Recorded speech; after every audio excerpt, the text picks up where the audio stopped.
Drood by Dan Simmons is a gothic horror novel depicting the last years of Charles Dickens, as narrated by his friend and fellow author Wilkie Collins.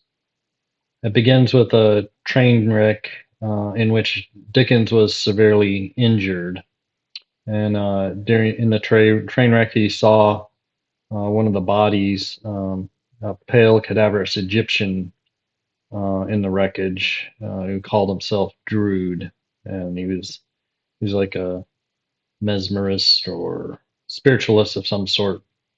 Anyway, he took the name Drood and adopted it for his final novel, The Mystery of Edwin Drood. And the novel depicts the life of Wilkie and Dickens as they, for the next 5 years, they basically explore the underbelly of London to get, you know, fodder for his novel. There's opium dens, catacombs, and the slums of what they call Undertown. And this has a lot of the horror settings that Dan Simmons is kind of known for. It's not like super scary horror. It's psychological kind of horror, brought on a lot by Wilkie Collins' addiction to opium. The novel takes on a gothic tone and really mixes horror and reality in Collins' opium fueled mind. But Dickens has become increasingly fixated on death, corpses, and spiritualism in this his final novel, and it kind of shows in his work. If you've read Mystery of Edwin Drood, um, the character Drood is kind of, um, I mean, the focus on the book is what, writing the book and finishing it is what, Wilkie and Dickens are doing.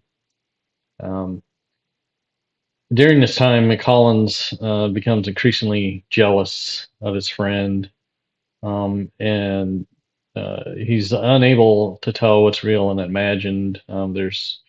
He sees ghosts at times. He's also trying to finish his book, The Woman in White, um, and he's jealous of how Dickens, is able to, you know, brilliantly word things.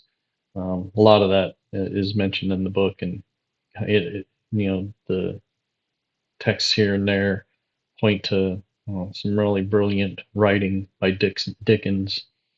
Um, it's a really interesting book. It's about 800 pages, and it portrays the dark underside of Victorian London, which is haunting and really kind of sad.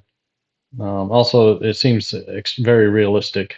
Um, Dickens, even after his injury, he continues to perform his one-man Christmas Carol rendition in dramatic fashion, and Wilkie's just dumbfounded by the energy that this man has, and Wilkie continues like in a spiraling um, downhill manner with his addiction.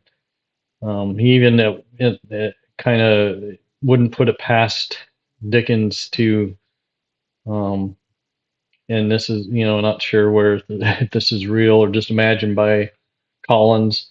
He thinks Dickens would be perfectly capable of killing somebody and disposing the body in a pit of lime, um, just to see, just for the fodder it would provide for his novels, make his novels more believable. So it's a really good mystery. It's not like scary horror, but it's a gothic, very gothic and interesting book. It made me, appreciate Dickens a lot more. I picked up a huge biography, of which I'm still in the middle, of Dickens, and it's just I'm slogging through that. Um, but it also made me appreciate Collins's work. I've read The Woman in White and Moonstone, and I enjoyed both of those. You can tell Collins is definitely influenced by Dickens, and in some cases, it seems in this book they allude to maybe being helped or people accusing him of being of helping more than just uh, advice, actually helping write the end of Woman in White. Um, but it does, I haven't gotten that far in the biography to know if that's real or not, or it's just a delusion in this book. But if you enjoy, Dickens, Collins, or just Victorian Gothic horror in general, I think you'd really enjoy Drood by Dan Simmons.